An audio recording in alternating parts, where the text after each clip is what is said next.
دما همیان شاد به ناوی من میاده کردی خلیل جا استرالیا حتی آلمانیا سلاوی من جوا همیان رهنه از دخوازم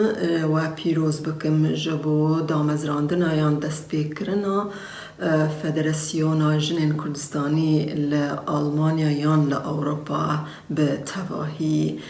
از هیوی دارم هون سرکفتی بن و او پینگاوه که آنگو گاوه که گلکی گرینگه جبو جنا کرد لکرد به بلا به سپاسیا من جبو دکتر فایزه های جبو پیوندیا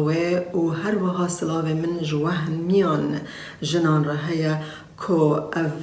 وقم گوتی گاوه که گلکی گرینگه جبو جنه بطایبتی جبو جنا کرد سلاوین من جاردن جا استرالیا حتی آلمانیا جبو و هنه سرکفتن و سرفرازی جبو داخواز دکم.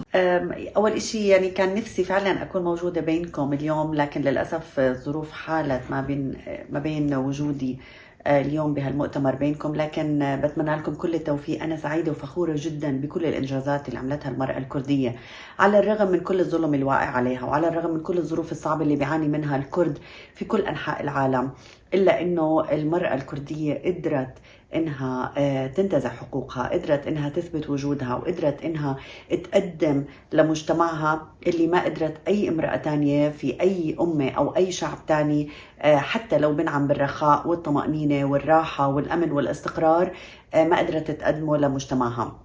فاليوم هالمؤتمر هذا دليل على الإنجازات اللي بتقوم فيها المرأة اللي قدرت تكون فعلا جنب إلى جنب مع الرجل، وقدرت يعني تثبت وجودها، وقدرت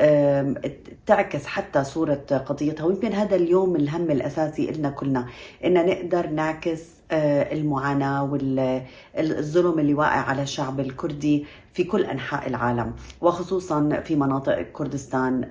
إحنا اليوم دورنا كتير كبير بأنه نقدر نوصل صوتنا ونوصل رسالتنا، وإن شاء الله أنه يكون هالمؤتمر بداية خير لنقدر نوصل كل هالمعلومات اللي إحنا بنحب نعكسها وبنحب أنه كل الشعوب تعرفها.